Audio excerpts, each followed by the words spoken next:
Welcome to Tennessee, everybody. My name is James Pavel Chakras, and in today's video I'm going to be reviewing something that's much different than anything else I've ever reviewed on my channel. If you've been following it for a while, you'll know that I review pianos as well as many other types of keyboard instruments, organs, electronic keyboards, harpsichords, clavichords, most anything with a keyboard. But today I'm here with something that does not have a keyboard at all, and instead it has frets. This is a dulcimer, and you might not be very familiar with these because they're a rather regional instrument. And I love kind of like oddball, strange instruments, and so I love the dulcimer as well. Not only is it an interesting instrument that not that many people know about, it also sounds really pretty, which is awesome. It has a really, really beautiful sound, and the best place to play the dulcimer is outside, which is why I am here outside enjoying the beautiful spring day here in Tennessee. It's a wonderful day. The trees in the background remind me of Japan. They got the pink like cherry blossoms or something. It's really pretty. And I'm here with a really pretty instrument. Now, not only is this a dulcimer, but it's actually a dulcimer made by a very legendary dulcimer maker. When I was doing research on dulcimers, which ones to buy, which ones are the best, one name kept coming up over and over and over again, and that name was Robert Mize, or Bob Mize, as he was also known as. Now, Robert Mize built dulcimers starting in 1967, and he built them for 36 years, and during these 36 years, he made, I believe, about 3,800 of them. And this is one of those. The woods that this is made out of, the top as well as the fretboard are made of a wood called wormy chestnut, which is a very popular wood. He likes to use it a lot in his dulcimers.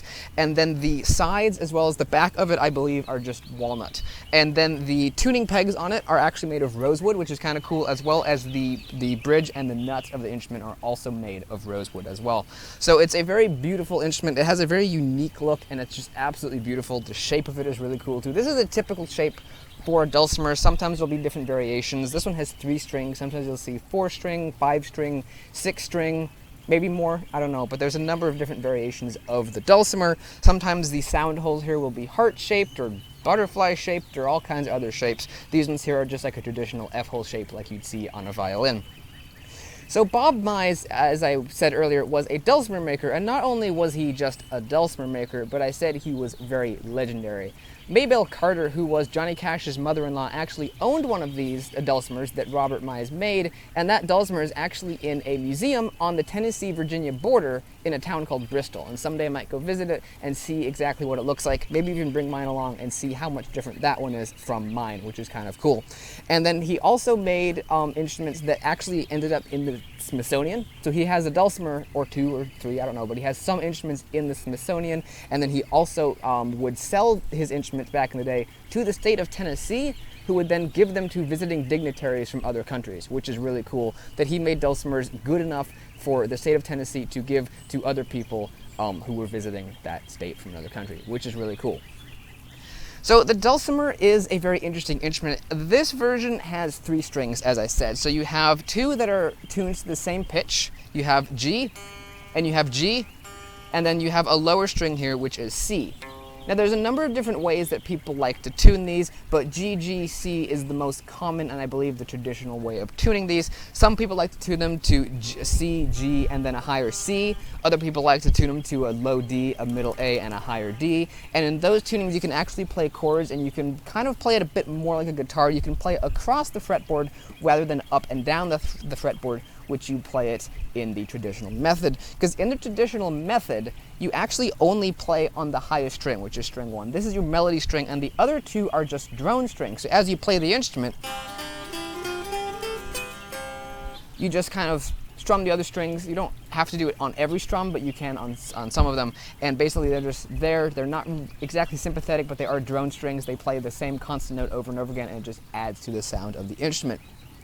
The sound of it is a bit like an acoustic guitar, but because of those drone strings, it has a different sound and a much different timbre. It's very happy when it's tuned to a major key, but when you tune it to a minor key, which I'm not going to do in this video, but when you tune it to a minor key, it sounds really cool, like really dark and spooky and just awesome. I was messing around with it last night and it was really amazing. People like to tune these to different tunings, and sometimes people will put them in various modes like Dorian or Mixolydian or whatever, but the one I have here, I have it tuned to major, and that is how it sounds. It's a very happy sound when it's tuned to major, and it just sounds awesome. Like I said, it's great to play it outside, so here I am outside enjoying this nice spring day.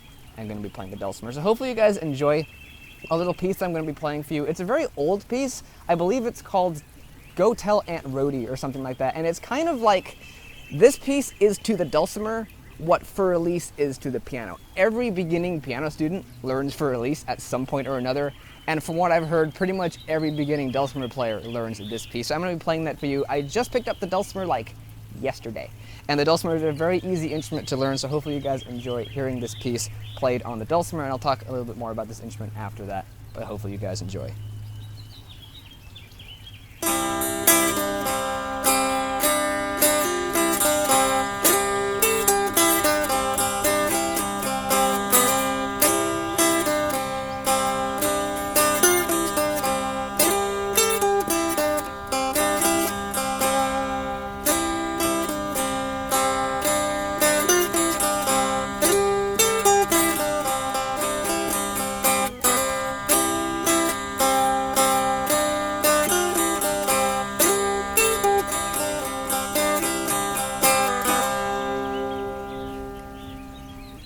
That's just a little taste of what the sound of the dulcimer is. There's actually a wide variety of pieces you can play on it, and like I said, there's a wide variety of tunings that you can tune the dulcimer to, and just in the major key alone, there's actually quite a few pieces you can play on it, and then when you get into tuning it in minor or tuning it into modes, that opens up the doors to a whole bunch of other pieces you can play, and then of course if you tune it to the DAD or the CAC tuning, then you can play even more cool songs, and then, like I said, you can play it a bit more like a guitar, you can play chords on it and do really neat harmony with the dulcimer. That's from, I've noticed that from some of the videos I've seen online. There's really awesome videos of people playing the dulcimer online, and I've seen that tuning being used on there. It's really cool. I'll probably get into that at some point, but for now I'm probably just going to be sticking with the traditional tuning.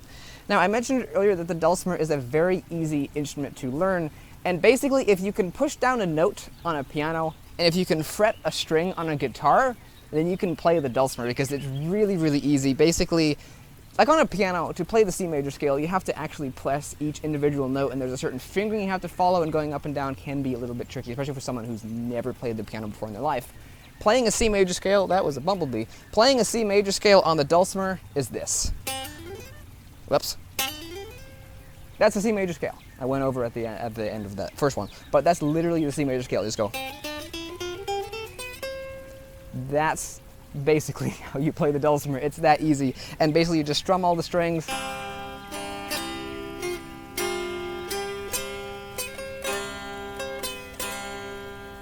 and you're making music. Most everything that you'll play on it sounds really good. Some notes sound a little bit better than others, like C and E are going to sound really good on it, of course, because the other two drone strings are tuned to G and C, so they're going to go along well with it. But the dulcimer is a really, really easy instrument to learn, and it's also a lot of fun to play. It's great to just sit out here and enjoy the day and play on the dulcimer, and I hope that you guys have enjoyed this very different video from what I usually do. But this is an instrument that's recently joined the Milan recording studios, I guess family of instruments, if you could say. We've got lots of cool instruments here, and this is now one of them. I'll probably pick up some other variations of dulcimers in the future, probably ones made by Bob Mize. He's made some 5-string versions and some 4-string versions as well. I might pick up some of those. Also, other cool instruments that I might get in the future are a hammered dulcimer. I don't think he made those, but there's other makers of those, and those are really cool instruments too. They're much different from this, and if I ever get one, or if I see one out in the wild, I will do a video on it to show you guys what those are all about. But that is a little tour and a little idea of what the Mountain Dulcimer sounds like, and hopefully you guys have enjoyed this video. If you did, make sure to go ahead and give this video a like. Let me know if you want me to do more videos on the dulcimer in the future. I'd really like to do that, because it's a really fun instrument, fun to play. It sounds really lovely. This particular one just has a really nice sound to it. It has a lot of sustain as well, which you might have heard. The notes just ring on for like a really long time. Even if you play up in the treble around the 10th fret, it still actually has a lot of sustain, which is really cool. But anyway, hopefully you guys enjoyed this video of the dulcimer. If you did, make sure to give the video a like. If you want, you can check out my channel. Like I said at the beginning, I've got lots of videos of pianos and organs and stuff, so if you like that, you might want to think about subscribing. And if you do subscribe, thank you very much, and I'll see you in the next video. Goodbye.